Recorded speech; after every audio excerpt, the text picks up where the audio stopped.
अस्सलाम वालेकुम everyone, welcome to our fourth video of the space physics series. आज हम प्लानिटरी डेटा को एनालाइज और इंटरप्रेट करना सीखेंगे। So let's get started. हमारे पास यहाँ पे सारे जो 8 प्लैनेट्स हैं ना, ये हमारे पास लिस्टेड है और आज हम इनके डिफरेंट डिफरेंट करेक्टरिस्टिक्स को एनालाइज करेंगे और उनको इंटरप्रेट करेंगे कि उनका मायने क्या है और क्यों है। ऑलराइट, सबसे पहले हम स्टार्ट करते हैं average distance from sun. Mercury से नेपट्यून तक ना डिस्टेंस फ्रॉम द सन बढ़ते रहते हैं। ये मैंने आपको एक ग्रीन लाइन दिखाई हुई है। एवरेज डिस्टेंस बढ़ते रहते हैं। एवरेज डिस्टेंस बेसिकली क्या है, जो रेडियस है ना, रेडियस है, ये इसका पूरा ऑर्बिट है। तो जो एवरेज रेडियस है, एवरेज रेडियस मैं इसलिए बोल रहा हूँ क्योंकि ऑर्बिट्स एलिप्टिकल फॉर्म में भी होते हैं। तो जो एवरेज रेडियस है ना इस पूरे ऑर्बिट का, उसे हम कहते हैं average distance from the sun. और यहाँ पे मैंने आपको एग्जांपल दी हुई है। Earth is 149.6 million kilometres away from the sun, मतलब कि सन और अर्थ के बीच में जो डिस्टेंस है ना, वो अप्रॉक्सीमेटली 149.6 मिलियन किलोमीटर्स है। अब हम बात करते हैं ऑर्बिट टाइम अराउंड सन, और इससे हम कहते हैं ऑर्बिटल पीरियड, जो मैंने आपको पिछली वीडियोस में पढ़ाया था कि the amount of time taken to orbit the sun. आप देख रहे होंगे यहाँ पे जैसे जैसे एवरेज डिस्टेंस फ्रॉम सन बढ़ता है तो उसी तरह ऑर्बिट टाइम अराउंड सन भी बढ़ता है। और ये जो डेज और ईयर्स है ना, ये अर्थ के डेज और ईयर्स है।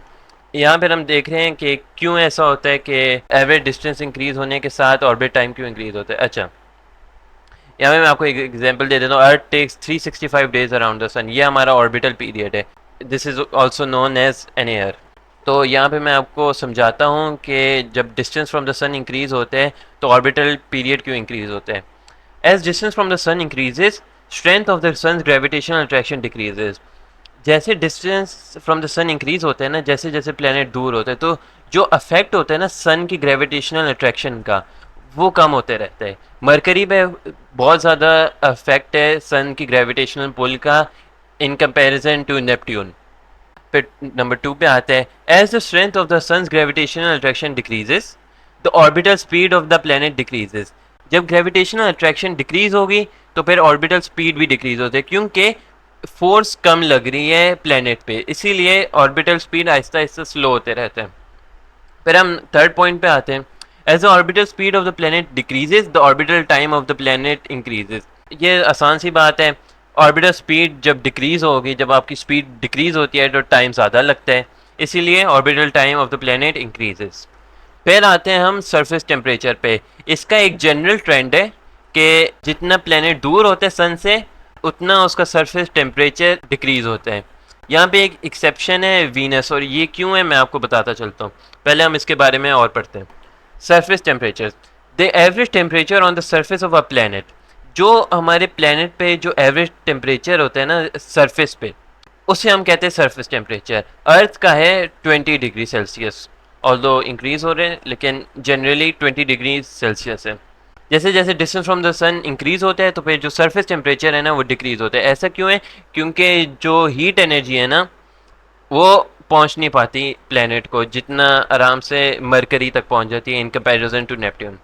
हमने बात की थी कि वीनस का मरकरी से ज़्यादा सरफेस टेम्परेचर क्यों है, हम इस पे बात करते हैं। Why does Venus have a higher surface temperature than Mercury despite Venus being farther away. ये इसलिए है क्योंकि वीनस का जो एटमॉस्फेयर है ना, वो भरा हुआ है कार्बन डाइऑक्साइड से। और कार्बन डाइऑक्साइड अगर आपको नहीं पता तो it's a green house gas जो हीट को ट्रैप करती है। क्योंकि उसके एटमॉस्फेयर में कार्बन डाइऑक्साइड भरा हुआ है तो हीट ट्रैप होता है और इसलिए उसका सरफेस टेम्परेचर है ना वो इंक्रीज होता है। अब हम बात करते हैं डेंसिटी की। डेंसिटी आपने जनरल फिजिक्स में पढ़ा होगा, it is basically mass upon volume. तो प्लानिटरी टर्म्स में it's basically the mass of the planet upon the volume of the planet. हम इसकी डिस्क्रिप्शन देखते हैं। इजी डिस्क्रिप्शन है इसकी, mass of the planet in kilogram divided by volume of the planet in metre cube. यह हमारे पास SI units है, स्टैंडर्ड जो यूनिट्स है ना, केजी अपॉन मीटर क्यूब। इसकी एक एग्जांपल देख लेते हैं। The density of earth is 5514 kilogram पर मीटर क्यूब। आराम से समझ आ जाती है ये बात। अब हम बात करते हैं डायमीटर की। Diameter is basically 2 into R, और आर यहाँ पे क्या है? रेडियस। रेडियस क्या होते हैं? From the centre to the circumference, alright. लेकिन डायमीटर क्या होते हैं, एक पॉइंट फ्रॉम द प्लेनेट से लेकर उसके opposite side of the planet, इससे हम कहते हैं डायमीटर। डायमीटर बेसिकली उसकी विड्थ होती है। इसके हम एग्जांपल भी देख लेते हैं। The average diameter of earth is 12.8 into 10⁻³ kilometres. अब फिर हम आ जाते हैं मास के बारे में बात करते हैं। मास बेसिकली क्या है, काफ़ी आसान सा टॉपिक है, ये आपने डेंसिटी को पढ़ने से पहले भी कवर कर दिया होगा। Mass is basically the amount of matter stored in a substance. इसकी डिस्क्रिप्शन भी देख लेते हैं हम। मास जैसे मैंने आपको समझाया था, it is the amount of matter in a planet. इसकी एग्जांपल ले लेते हैं। अर्थ का जो मास है इट इज़ 5.97 इंटू 10⁻24 किलोग्राम्स। ये हम प्लानिटरी मास की बात कर रहे हैं। उसके बाद हम बात करते हैं सरफेस ग्रेविटी की। ग्रेविटी आपने काफ़ी बार सुनी होगी। Gravity is basically the pull of a planet on a mass. यहाँ पे भी उसी स्टैंडर्ड से लिखा हुआ है न्यूटन्स पर kilogram. The pull of a gravity on a mass. Mass का जो फॉर्म होता है वो केजी होता है, ग्राम होता है। This is the SI unit.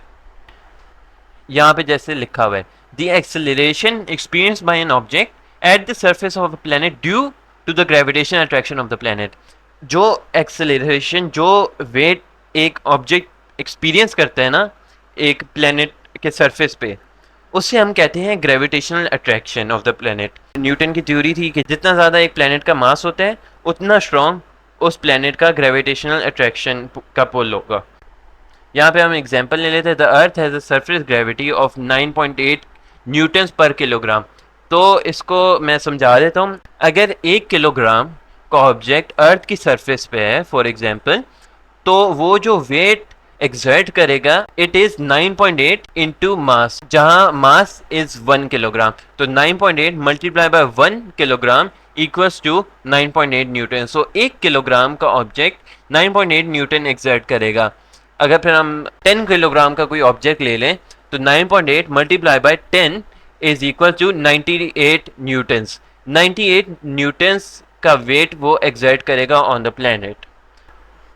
आखिर में बात आ जाती है number of moons. Number of moons की कोई डिस्क्रिप्शन नहीं है, ये आराम से आपको समझ आ जाएगा। Basically the number of moons that revolve around the planet. Mercury का कोई मून नहीं है, वीनस का कोई मून नहीं है, अर्थ का सिर्फ एक मून है, मार्स के 2 मून्स हैं। आउटर प्लैनेट्स में जो नंबर है वो इंक्रीज करते हैं। जुपिटर के 79 है, सैटर्न 82, यूरेनस 27, नेपट्यून 14। हर प्लैनेट के पास जितने मून्स हैं बस आराम से आप याद कर सकते हैं। Alright class, that's enough for today. Thank you. अगर आपको ये क्लास पसंद आई हो, इन्फॉर्मेटिव लगी हो, तो make sure to like, subscribe and share to your friends, ताकि ये चैनल ग्रो करे and we can proceed to make informative videos. Thank you एंड अल्लाह हाफिज़।